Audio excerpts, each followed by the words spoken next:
Good morning class. In the previous class we learned that how we can find out the decimal expansion of the rational number. Now in this class we are going to discuss our question number 3rd of exercise 1.3 in which we have to show some terminating non-terminating expansion in the form of p upon q. ठीक है, तो इसमें लिखा express the following in the p upon q form where p and q are integers and q does not equals to 0। हमको पता है q कभी 0 नहीं होता, इसलिए बार बार मेंशन यहाँ पे किया गया है कि रेशनल नंबर की प्रॉपर्टीज मेन क्या होती है कि q कभी 0 नहीं होता है। ठीक है, तो फर्स्ट है वो क्या है 0.6 है। अब 0.6 बार दैट मीन्स पता है 6 बार मतलब क्या है, अगर मैं बाहर हटाऊं तो 6 6 6 6 अगर खत्म नहीं होगा, तो इसलिए मैंने याद रखा इसको इस तरह से करने की बजाय इस तरह से कर दिया। जब मुझे अब ध्यान रखना कि जो इरेशनल नंबर होते हैं, जो नॉन टर्मिनेटिंग नॉन रिपीटिंग होते हैं, उन्हें कभी मैं p अपॉन क्यू फॉर्म में शो नहीं कर सकती। हमेशा रेशनल नंबर ही p अपॉन क्यू फॉर्म में जो होते हैं वो शो कर सकती हूँ। जैसे कि आप देख रहे हो यहाँ पे 6 बार, डेट मीन 6 बार रिपीट हो रहा है, यहाँ पे 7 बार रिपीट हो रहा है, यहाँ 0 0 1 पूरा पैटर्न रिपीट हो रहा है। डेट मीन्स व्हाट कि जो रेशनल नंबर्स होते हैं वो ही जो होते हैं जिनको हम p अपॉन क्यू फॉर्म में चेंज कर सकते हैं। ठीक है, इरेशनल नंबर को हम कभी p अपॉन क्यू फॉर्म में चेंज नहीं कर सकते हैं। ठीक है, तो मैं आपको समझाऊंगी कैसे करते हैं। वो देखो 6 बार है, हमको देखना है कि डेसिमल के बाद कितनी डिजिट के ऊपर बार है। 1 डिजिट के ऊपर बार है। ठीक है, सबसे पहले क्या करना है, first step let x is equals to 0.6 bar. इसको x को ये लेट करना है, जब y लेट करो तो अपनी हमारी मर्जी है। इसको इक्वेशन फर्स्ट नाम देना है। अब कितने डिजिट के ऊपर बार है, 1 डिजिट के ऊपर, डेट मीन मुझे 10 से मल्टीप्लाई करना है। अगर 2 डिजिट के ऊपर बार होगा तो 100 से मल्टीप्लाई करूंगी। ठीक है, यहाँ पे 1 डिजिट के ऊपर बार है, so multiply equation first by 10। अब पूरी इक्वेशन मल्टीप्लाई होगी 10 से, तो यहाँ पे x क्या देगा 10x is equals to 0.6 bar multiply by 10। अब एक बात समझिए आप, सबसे पहले जब ऐसे करती हूँ 3.64 मल्टीप्लाई बाय 10 करती हूँ, तो हमें पता जितने जीरो मल्टीप्लाई में होते हैं उतना डेसिमल एक कम हो जाता है। यहाँ पे जीरो कितना है 1 है, तो ये डेसिमल जो है वो राइट साइड शिफ्ट हो जाएगा 36.4, 6 यहाँ चल जाएगा। जब मुझे डेसिमल लगाना होता है तो मैं कहाँ चलती हूँ, मेरे लेफ्ट साइड में, और जब मुझे डेसिमल हटाना होता है, डेसिमल को एक हटाना होता है, तो मैं राइट साइड चलती हूँ। तो मुझे यहाँ पे डेसिमल को हटाना था बिकॉज 10 से मल्टीप्लाई हो रहा है 36.4, तो सेम टू सेम यहाँ पर ऐसे हो। देखो 0.6 बार मतलब क्या था, 0.6666 था, मल्टीप्लाई में 10 चल रहा है। अगर एक 0 से मल्टीप्लाई करेंगे मतलब क्या होगा, एक 6 यहाँ आ जाएगा, सब 6 ही है, तो क्या हो जाएगा, ये एक 6 यहाँ आ जाएगा, बाकी 6 तो रिपीट होते चल रहे हैं ना, 6 तो ना खत्म होंगे क्योंकि वो नॉन टर्मिनेटिंग है, तो 6.6 बार आ जाएगा। ठीक है, क्योंकि 6 बार मतलब 6 बार बार रिपीट हो रहा है, और जब मैंने 10 से मल्टीप्लाई किया तो एक नंबर जो है इस तरफ आ जाएगा, तो 6 एक इतने सारे 6 में से 6 यहाँ चला गया, बाकी 6 एज इट इज चले, कि वो क्या है नॉन टर्मिनेटिंग है, खत्म कभी हो रहा है। 6 बहुत सारे इनफिनिट 6 है। ठीक है, 6 चलते जाएंगे। नाउ इसको इक्वेशन नाम देना है सेकेंड। अब सेकेंड इक्वेशन में से फर्स्ट को माइनस करना है, subtracting equation first from second. जब भी दो इक्वेशन को सब्ट्रैक्ट करते हैं तो LHS में से LHS सब्ट्रैक्ट होता है, RHS में से RHS सब्ट्रैक्ट होता है। ठीक है, तो 10x में से सब्ट्रैक्ट होगा x,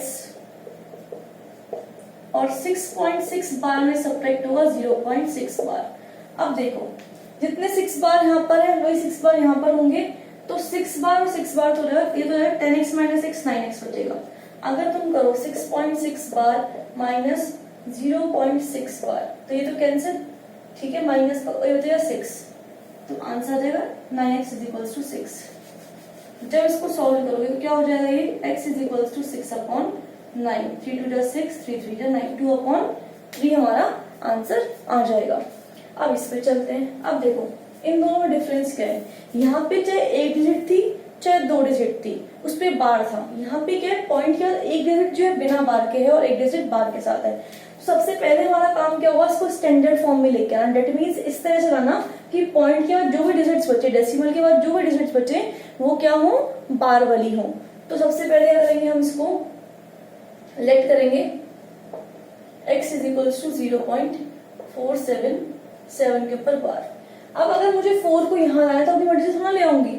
अगर मुझे एक डिजिट इधर यहाँ पे डेसिमल जो है वो कम करना हो, राइट साइड शिफ्ट करना हो, डेसिमल को हटाना हो, जितनी डिजिट से हटाना है उतने जीरो से मल्टीप्लाई करना पड़ेगा।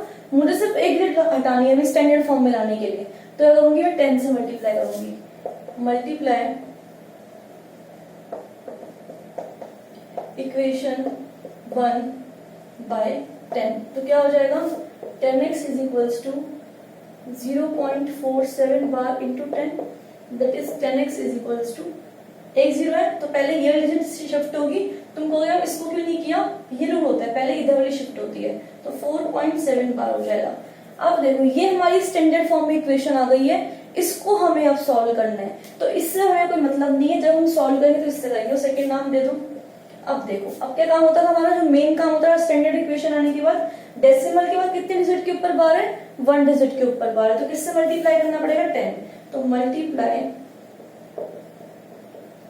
इक्वेशन 2 बाय 10, तो जब 10 से मल्टीप्लाई करेंगे तो क्या हो जाएगा, ये 10x into 10 is equals to 4.7 bar multiply by 10, तो ये हो जाएगा 100x इज इक्वल्स टू, जब इसको मल्टीप्लाई करूंगी तो एक 7 यहाँ आ जाएगा, ये 47 हो जाएगा और 7 बार चलता रहेगा। उसका नाम दे दिया थर्ड। अब थर्ड में से फर्स्ट मत माइनस करना, क्योंकि वो हमारी स्टैंडर्ड फॉर्म में नहीं था, हमको स्टैंडर्ड फॉर्म कौन सी मिली है, ये वाली मिली है। तो subtracting equation second from third, वही करना है। LHS 100x minus 10x is equal to 47.7 bar minus 4.7 bar, ठीक है। तो ये जाएगा 90x is equals to 7 bar cancel, 47 में से 4 गया 43, x इज इक्वल्स टू 43/90। तो ये हमारा आंसर हो गया, ठीक है। इसको नोट कर लीजिए, फिर हम थर्ड पार्ट करते हैं। पहले इसको नोट कर लीजिए, मेन है।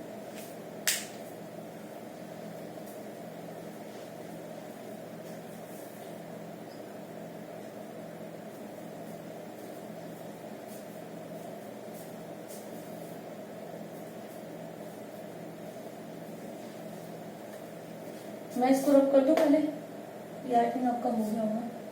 नहीं तो आप स्क्रीनशॉट ले लिया करिए उस टाइम पे ना स्क्रीन का, फिर उसका देखते रहना उसको आराम से।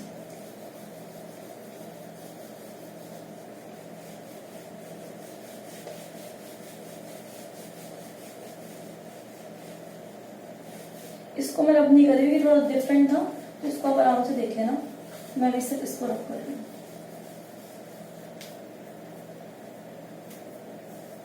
जो हमारा थर्ड पार्ट था वो था 0.001 बार, ठीक है। अब हम देख रहे हैं कि पॉइंट डेसिमल के बाद एक भी डिजिट बिना बार के नहीं है, डेट मीन्स ये स्टैंडर्ड फॉर्म में है। दूसरे काम क्या होता है, x मानना, तो let x is equals to 0.001 bar हो गया। इसको नाम दे दिया फर्स्ट।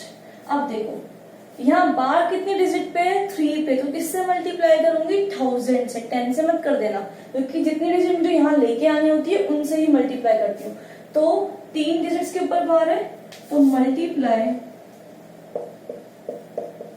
इक्वेशन 1 बाय 1000, तो देखो ये हो जाएगा 1000x। अब जब 1000 से मल्टीप्लाई होगा, तीनों जीरो, मैं अब इसको मतलब शो करके दिखा रही, 3 जीरो से मल्टीप्लाई होगा, तीनों यहाँ पे आ जाएंगे, तो ये हो जाएगा 001.001। डेसिमल के बाद वाली डिजिट हर केस में सेम टू सेम वही रहेगी, चेंज नहीं होगी, जो बार के नीचे होगी। अभी ना यहाँ तो 47 था, यहाँ पे तो 4.7 रह गया, क्योंकि बार किसके पास 7 के ऊपर, तो वो 7 तो ही रहा हमेशा, देख लो, ठीक है।